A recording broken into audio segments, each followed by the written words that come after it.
चलो रे चलो रे चलो चलो रे चलो रे चलो चलो जहाजपुर। 3 तरह के भाव होते हैं, जीवत्व, भव्यत्व, अभव्यत्व।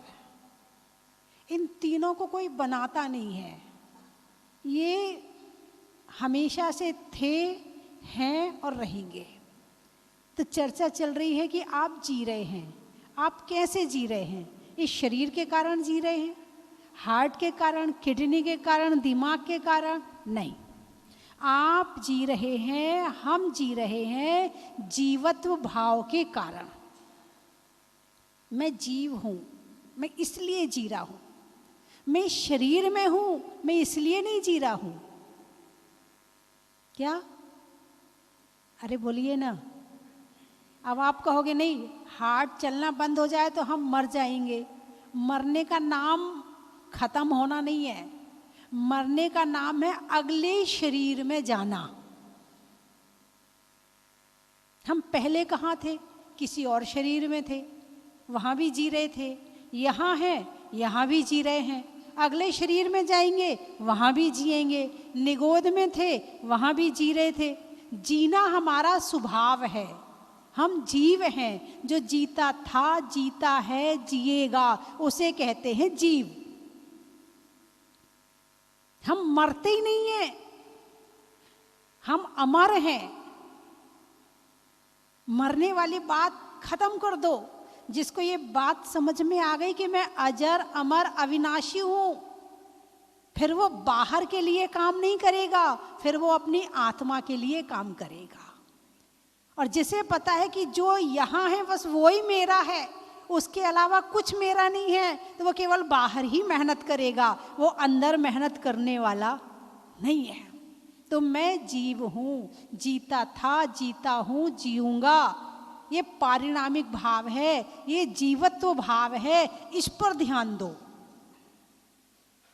बीमारी हो गई, कैंसर हो गया, किसको हुआ? आत्मा को या शरीर को? कैंसर किसको हुआ? अरे बोलिए ना। शरीर को कैंसर हुआ है। शरीर की मशीन खराब हो गई है। अब आत्मा इस शरीर में नहीं रह सकती है, क्योंकि मशीन खराब हो गई है, इसलिए उसे शरीर छोड़ना पड़ेगा। और शरीर छोड़ना पड़ेगा मतलब नया शरीर मिलेगा। अब वो अगला शरीर कैंसर रहित मिलेगा। यदि ये व्यवस्था ना हो तो आत्मा तो बहुत परेशान हो जाए। ये तो बड़ी अच्छी व्यवस्था है कि मरण है। लोग मरण से डरते हैं, जबकि मरण ही शरण है। क्या? मरण ही शरण है। और जो मरण को सुधार लेता है, उसके आने वाले सभी भाव सुधर जाते हैं। और जो मरण बिगाड़ दे लेता है, उसके आने वाले सब भाव बिगड़ जाते हैं। साधु साधना कर रहे हैं, किस लिए कर रहे हैं? समाधि की साधना है। आज हमने क्रोध करने के लिए उस पर संयम किया। क्यों किया? क्योंकि अंतिम समय में यदि क्रोध आ गया तो नरक जाना पड़ेगा। इसलिए इस क्रोध पर विजय अभी से प्राप्त करो। अंतिम समय में नहीं हो पाएगा, पहले के संस्कार काम करेंगे। इसलिए अंतिम को सुधारने के लिए पूरी जिंदगी साधना करनी पड़ती है। जैसे एक बच्चा परीक्षा देता है ना? परीक्षा कितनी देर की होती है? 3 घंटे की। पेपर कितने होते हैं? 2-4। तैयारी कब कितने दिन होती है? साल भर। ठीक ऐसे ही अंतिम समय, कहते अंत भला सो सब भला। बारात अच्छे से विदा हो गई, भाई चलो शादी अच्छी हो गई। अंत भला सो सब भला। ऐसे ही समाधि हो गई तो सब कुछ बढ़िया हो गया, पूरा जीवन बढ़िया निकल गया। और जीवन में तुमने कितनी माला फेरी, कितनी पूजा करी, कितना ध्यान किया, कितनी सामायिक करी, और अंत बिगड़ गया तो सब बिगड़ गया। बात समझ में आई कि नहीं आई? अंत बिगड़ गया तो सब बिगड़ गया। और इसकी साधना सारी जिंदगी करनी पड़ती है, तब कहीं जाके अंत सुधरता है। अभी से संयम, खाने पर संयम। ऐसा ना हो कि अंत समय में ये जिह्वा वश में ना रहे और इसके कारण से परिणाम खराब हो जाएं। अभी से इस पर संयम करो। ऐसा ना हो कि हम किसी और कारण से अपने परिणाम खराब करें और समाधि बिगड़ जाए। नहीं, अभी से सुधारना पड़ेगा। तो धर्म किस लिए है? मरण को सुधारने के लिए।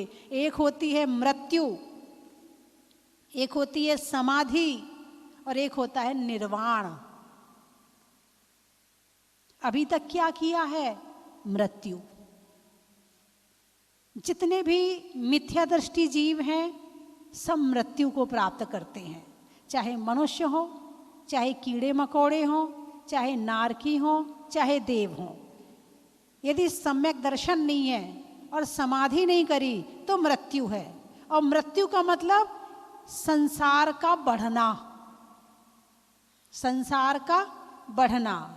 समाधि का मतलब आपने ब्रेक लगा दिया। अब एक बार समाधि होने के बाद कम से कम 3-4 भाव और अधिक से अधिक 7-8 भाव, इतने में आपको मोक्ष की प्राप्ति हो जाएगी। एक मरण बिगाड़ने पे सब कुछ बिगड़ गया। तो साधना अभी से। अब किसकी साधना? सम्यक दर्शन की साधना। तो पारिणामिक भाव में पहले भाव का नाम है जीवत्व। तुम क्यों जी रहे हो? किसके कारण जी रहे हो? किसी की दया पे नहीं जी रहे हो, किसी की कृपा पे नहीं जी रहे हो, तुम किसी और के कारण नहीं जी रहे हो, तुम अपने कारण जी रहे हो। उसमें शरीर भी अलग हो जाएगा। मैं शरीर के कारण नहीं जीता, मैं खाने के कारण नहीं जीता, मैं पीने के कारण नहीं जीता। ये तो निमित्त हैं इस शरीर को बनाए रखने के। नरक में भोजन नहीं मिलता तो क्या जीवन नहीं है? अरे बोलिए ना, नरक में भोजन नहीं मिलता तो क्या जीवन नहीं है? है। वहां भूख है, भोजन नहीं है। वहां पर भोजन नहीं मिलने के बाद भी सागरों जी लेते हैं। और यहाँ सुबह से शाम तक लगे पड़े हैं, लगे पड़े हैं, लगे पड़े, सो के उठ के शुरू होते हैं। सुबह चाय चाहिए, दूध चाहिए, नाश्ता चाहिए, फल चाहिए, ड्राई फ्रूट चाहिए, ये खाना है। अब सर्दी आ गई है तो ये बना लो, अब गर्मी आ गई है तो ये कर लो, अब ऐसा कर लो। बस लगे पड़े। पूरी एनर्जी कहाँ लगी है? खाने में लगी है। अब डॉक्टर ने कहा है कमजोरी आ रही है, थोड़ी ताकत के कैप्सूल भी खा लो, हैं, थोड़ा रात को दूध भी पीकर सो जाओ। इतना खाने के बाद भी कमजोरी। ये कमजोरी खाने की नहीं है, ये कमजोरी कर्मों की है। यदि वीर्यांतराय कर्म का क्षयोपशम हो तो 10 उपवास करने के बाद भी कमजोरी ना आए, और वीर्यांतराय कर्म का क्षयोपशम नहीं है तो पूरे प्रोटीन, पूरे विटामिन सब खाने के बाद भी कमजोरी आ जाएगी। तो हम क्यों जी रहे हैं? किसके कारण जी रहे हैं? अरे बोलिए ना, हम जी क्यों रहे हैं? हम जीव हैं, हम इसलिए जी रहे। पारिणामिक भाव का दूसरा भाव है भव्यत्व। यानी भव्य का मतलब है जो जीव सम्यक दर्शन प्राप्त कर सकता है, जो जीव मोक्ष जा सकता है, जिसके अंदर मोक्ष जाने की क्षमता है, जिसके अंदर मोक्ष जाने की योग्यता है, उसको कहते हैं भव्य। और जो जीव मोक्ष नहीं जा सकता है, सम्यक दर्शन प्राप्त नहीं कर सकता है, उसको कहते हैं अभव्य। तो आप सब कौन है? अरे बोलिए ना, हैं? भव्य हैं। क्या हैं? भव्य हैं। देवशास गुरु के भक्त हैं, सम्यक दर्शन के निकट हैं या प्राप्त किया है। हमें श्रद्धा है देवशास गुरु में, वीत रागता में हमें श्रद्धा है, इसलिए हम क्या हैं? भव्य हैं। अब आप कहोगे अभव्य और भव्य, तो भव्य कितने होंगे और अभव्य कितने होंगे? तो बताया है, जितने चावल में कंकड़ हैं उतने तो हैं अभव्य, और जितने चावल हैं उतने हैं भव्य। तो हमारी गिनती तो आई जाएगी ना, अरे बोलिए ना, चावल में आ जाएंगे हम तो, है ना। तो भव्यत्व और अभव्यत्व और जीवत्व ये पारिणामिक भाव हैं, इसमें कुछ करने से नहीं होता है, ये हमेशा से थे, हैं और रहेगा। जैसे मोठ है, मोठ जानते ना, मोठ क्या कहते हैं यहाँ पर? मोठ को दाल की होती ना, वो जो साबुत होती है, साबुत दाल, दाल मोठ बोलते हैं। वो दाल मोठ में जब उसको उबालो तो नीचे 2 4 5 ऐसी मोठ होती है कि उसको कितना उबाल लो वो सीजने वाली नहीं है, और ज़्यादातर ऐसी होती है कि वो सीज जाती है। बस इतने ही अभव्य हैं, और जितने सीज गए हैं इतने भव्य हैं। तो इस तरह से जीवत्व, भव्यत्व और अभव्यत्व ये पारिणामिक भाव हैं। यदि पारिणामिक भाव की तरफ ध्यान दे के हम जीवत्व की तरफ ध्यान दे दें तो बाहर की सब चीज अपने आप छूट जाएगी, और जब बाहर की चीजें छूटेंगी तो राग द्वेष छूटेगा, और जब राग द्वेष छूटेगा तो सम्यक दर्शन प्राप्त होगा, और जब सम्यक दर्शन प्राप्त होगा तो निश्चित ही हमारी समाधि होगी, और जब समाधि होगी तो कुछ ही भवों में हमें मोक्ष की प्राप्ति हो जाएगी।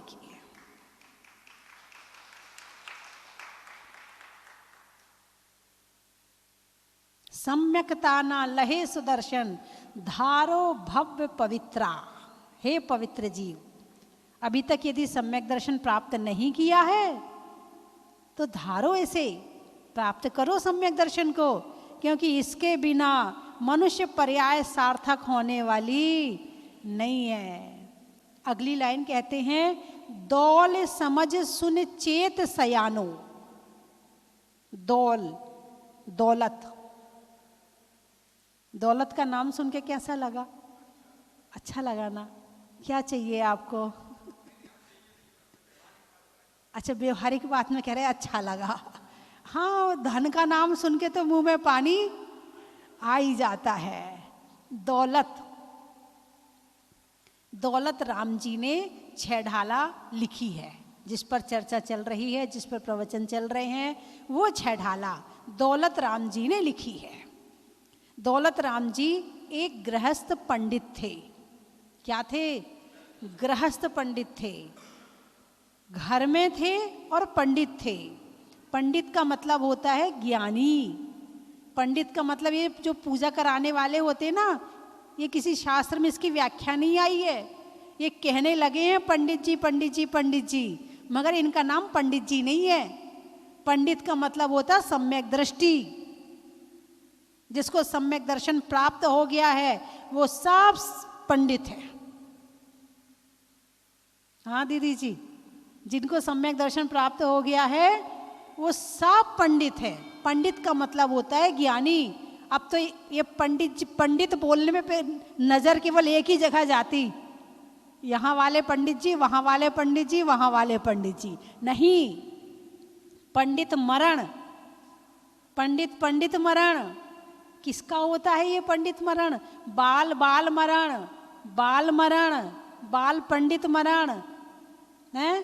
पंडित मरण और पंडित पंडित मरण, ये 5 तरह का मरण होता है। तो 5 तरह के में बाल बाल मरण, बाल बाल का मतलब बच्चे बच्चे, बाल बाल का मतलब अज्ञानी। अज्ञानी है डबल अज्ञानी, अज्ञानता पे अज्ञानता, इसको कहते हैं बाल बाल मरण। दूसरा है बाल मरण, अज्ञानी का मरण। तीसरा है बाल पंडित मरण, जैसे ही आचरण आ गया, जैसे ही आचरण आ गया तो बाल पंडित हो गया। अभी आचरण नहीं आया, केवल सम्यक दर्शन प्राप्त किया है, तो उसका जो मरण है वो अभी बाल मरण में ही आएगा, क्योंकि उसने अभी आचरण प्राप्त नहीं किया है, उसने धर्म को जीवन में फॉलो नहीं किया है। ज्ञान तो हो गया है, सम्यक दर्शन तो हो गया है, लेकिन चारित्र नहीं आया है। और जब चारित्र आ जाएगा तो वहाँ से पंडित की उपाधि शुरू हो जाएगी।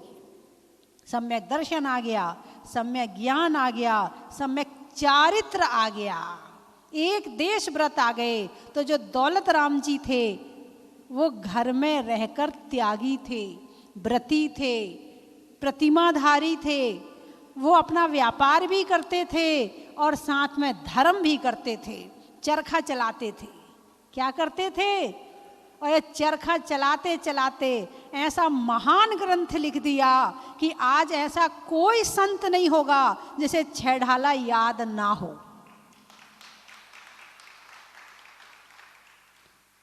और उसका वाचन और पाचन दोनों करते हैं। छह ढाला को कहा जाता है छोटा समयसार। ऐसा ग्रंथ है, ऐसा ग्रंथ है, एक बार पढ़ने के बाद उसका जो अध्ययन आत्मा से कर लो, ऐसा आनंद आता है कि जैसे पता नहीं हम कौन सी दुनिया में पहुंच गए हैं। दुनिया दो तरह की है, एक शरीर की दुनिया और एक आत्मा की दुनिया। तो ये छह ढाला है ना, ये आपको शरीर की दुनिया को सुधार करके आत्मा की दुनिया में पहुंचा देती है।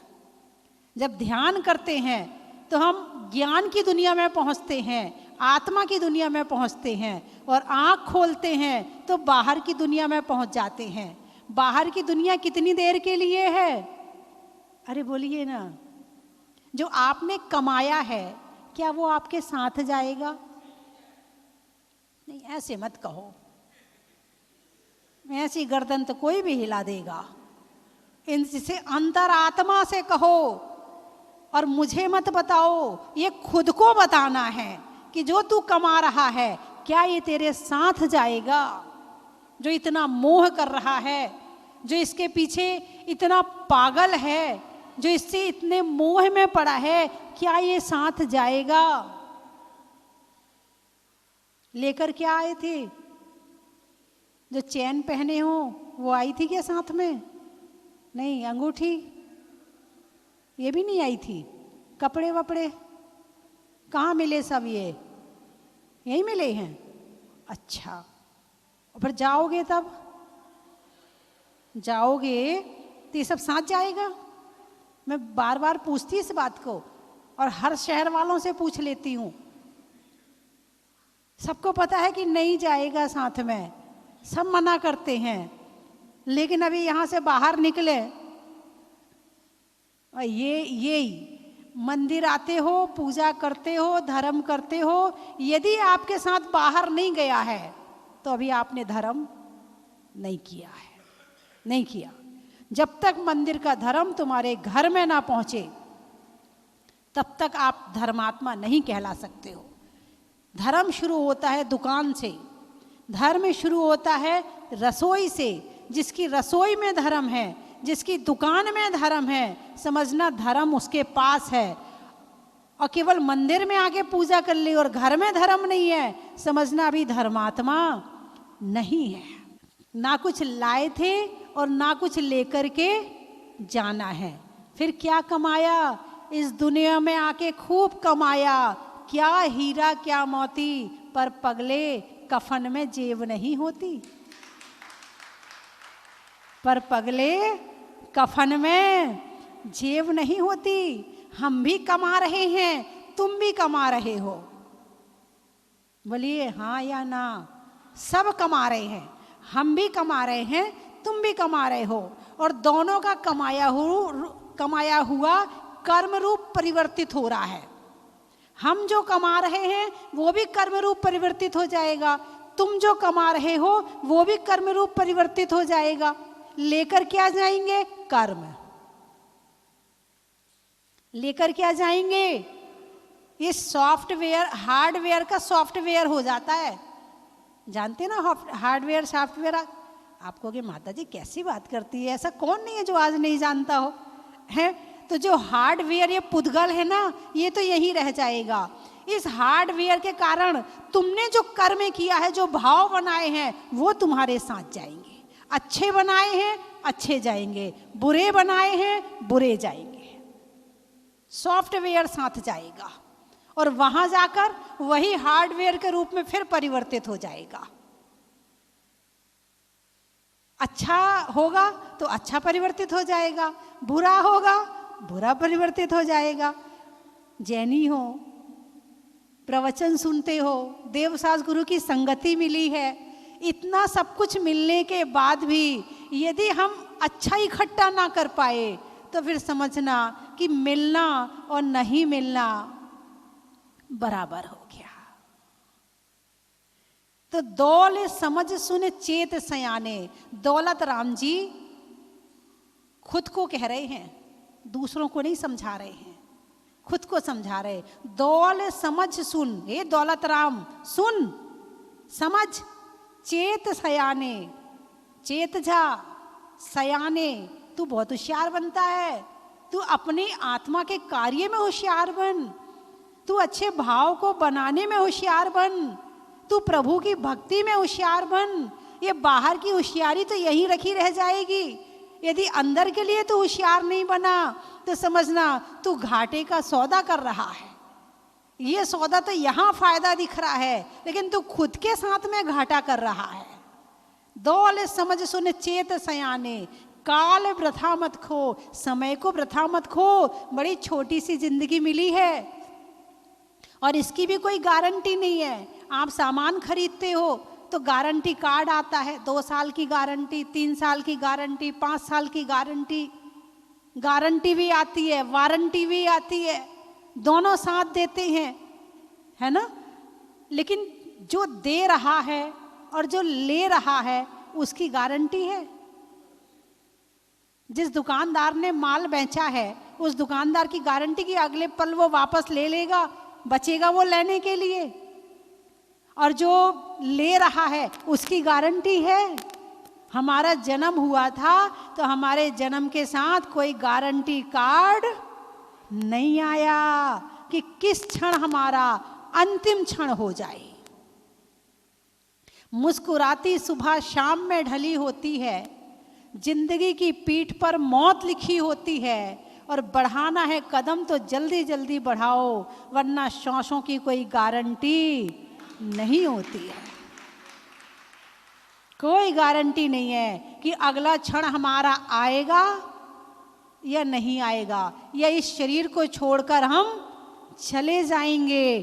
तो जितना समय बचा है अब उस समय को सार्थक करने के लिए दौलत राम जी खुद से कह रहे, मैं आपसे नहीं कह रही हूं, दौलत राम जी खुद से कह रहे हैं कि दौल समझ सुन चेत सयाने। वो दूसरों को नहीं समझा रहे हैं, वो खुद को समझा रहे हैं।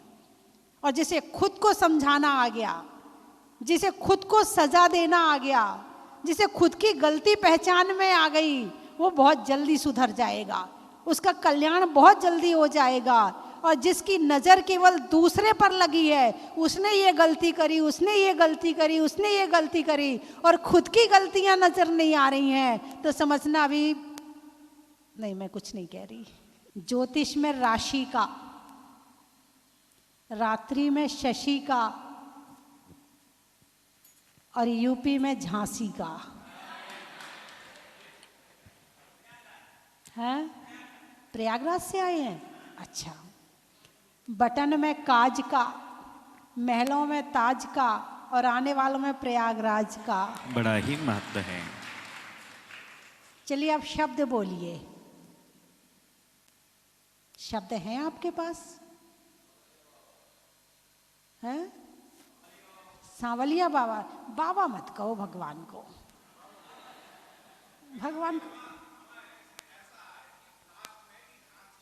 गली में नागर का, पानी में गागर का, और आचार्यों में विद्याभूषण सन्मति सागर का। बड़ा ही महत्व है। और ज्ञान सागर का। बड़ा ही महत्व है। और चिरगांव। नदी में नाव का, शरीर में पाँव का और आने वालों में चिरगांव का। अभी वो आए थे सवाई माधोपुर वाले, है यहाँ। गाने में सुर का, नृत्य में नूपुर का, आने वालों में सवाई माधोपुर का।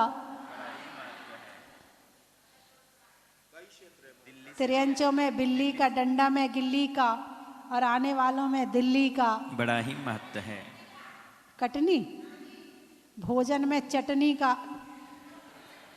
नट में नटनी का और आने वालों में कटनी का। बड़ा ही महत्व है। गुणसराय, पंच परमेष्ठी में उपाध्याय का, शास्त्र में पढ़ने में अध्याय का और आने वालों में गुणसराय का। कौशाम्बी, अच्छा, सांप की बामी का, बच्चों के लिए मम्मी का और आने वालों में कौशाम्बी का। रसोई में धना का, बारात में बन्ना का और भगवान के झुलाने में पालना का।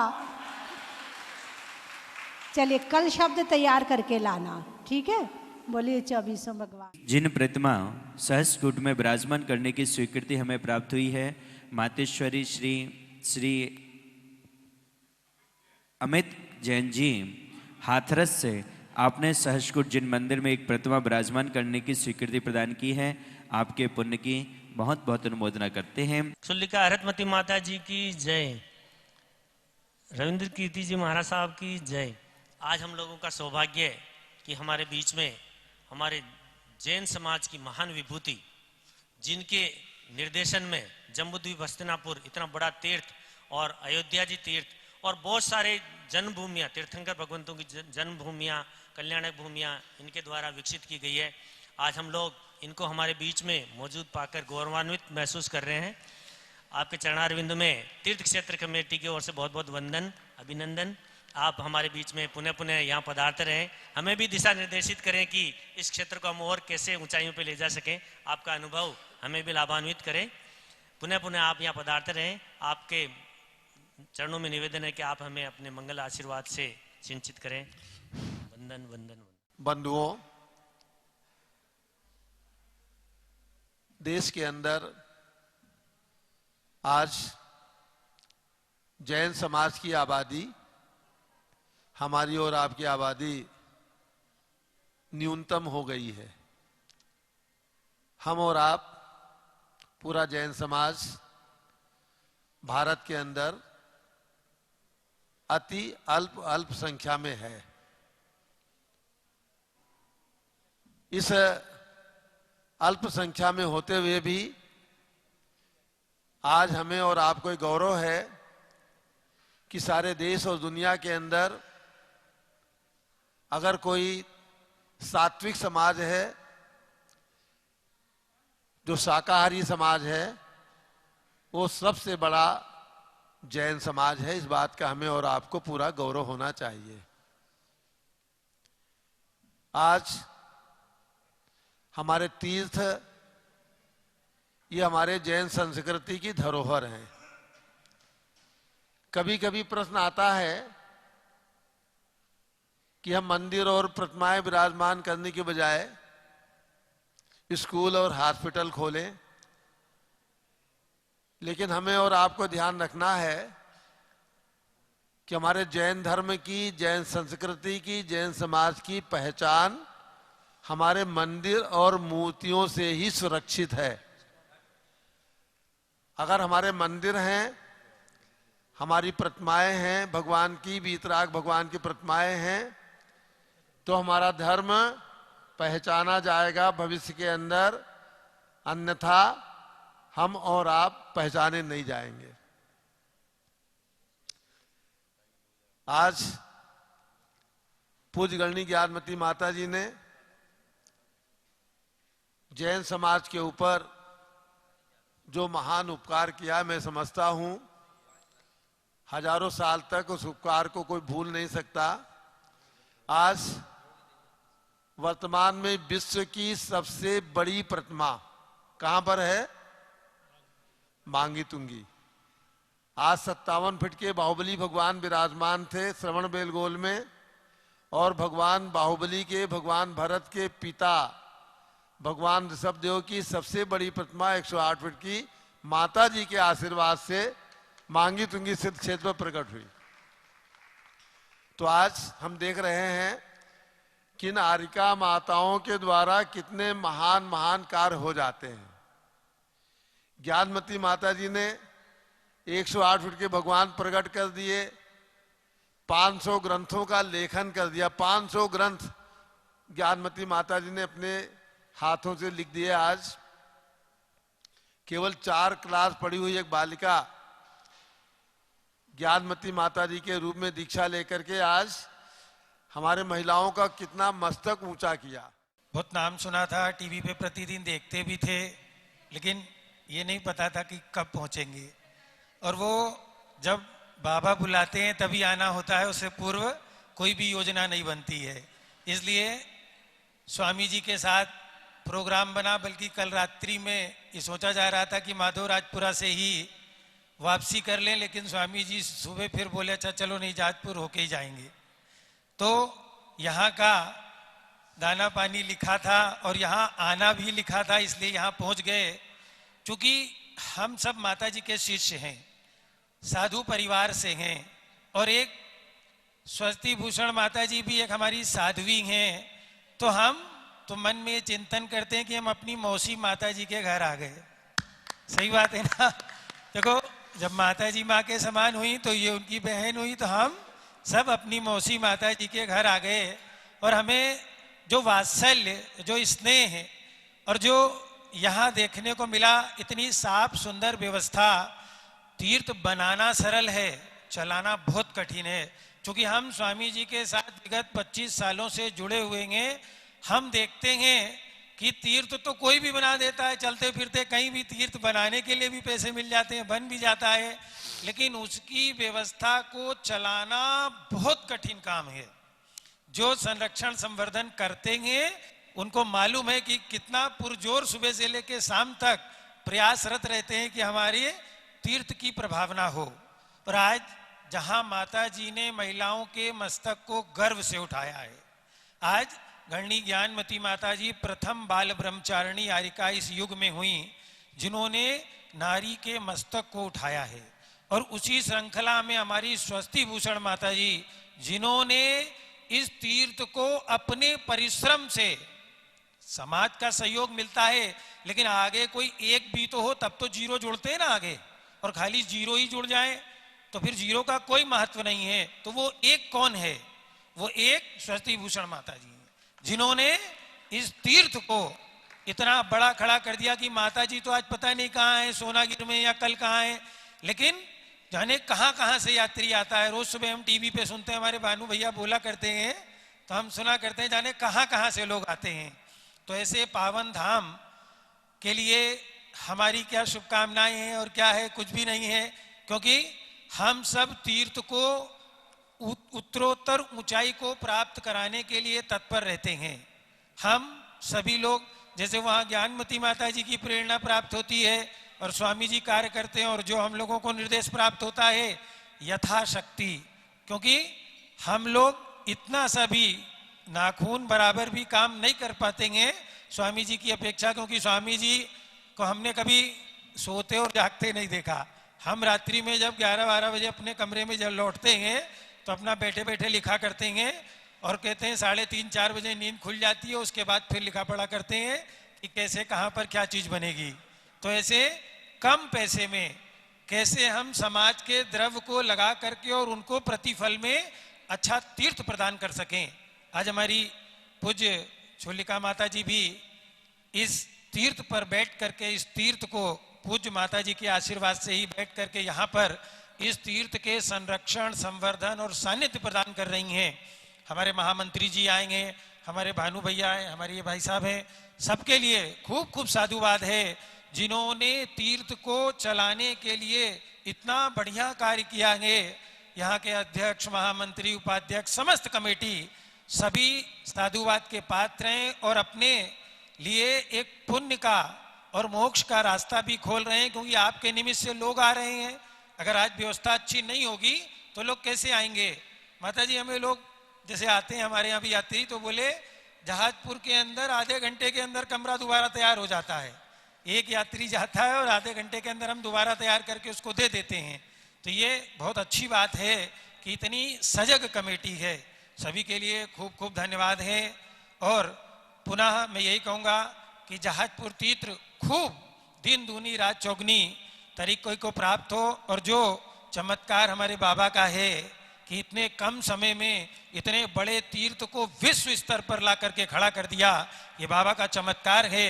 तो हम प्रभु के चरणों में नतमस्तक होते हुए पुनः स्वस्ति भूषण माता जी की और समस्त कमेटी को खूब खूब धन्यवाद।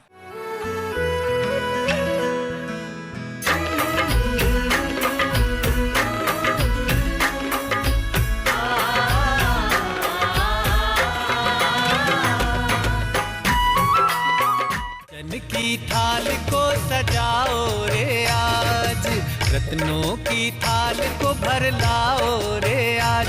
आओ आओ करे रे गुणगान आरती भगवन की। आओ आओ करे गुणगान आरती भगवन की। आओ आओ करे रे गुणगान आरती भगवन की।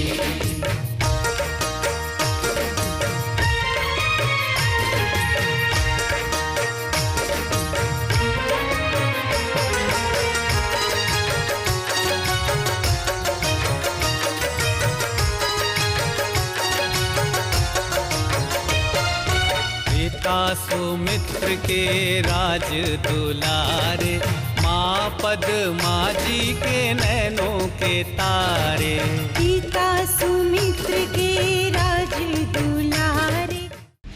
अपने इस मानव भव को सफल बनाने का आपके जीवन में आया है अभूतपूर्व अवसर। स्वस्ति धाम प्रणेत्री परम विदुषी लेखिका भारत गौरव आर्यका श्री स्वस्ति भूषण माता जी की पावन प्रेरणा एवं मंगल आशीर्वाद से मध्य प्रदेश की धन्य धरा पर स्थित सिद्ध क्षेत्र सोनागिर के पवित्र पर्वत पर बन रहा है भव्याति भव्य सहस्त्रकूट जिनालय। आप अपने व अपनों के नाम से एक प्रतिमा अथवा एक से अधिक प्रतिमाएं विराजमान कर सहस्त्र पुण्य के भागीदार बने। एक प्रतिमा की न्यौछावर राशि 1,11,000 रुपए मात्र। अपनी स्वीकृति प्रदान करने हेतु दिए गए नंबरों पर शीघ्र संपर्क करें।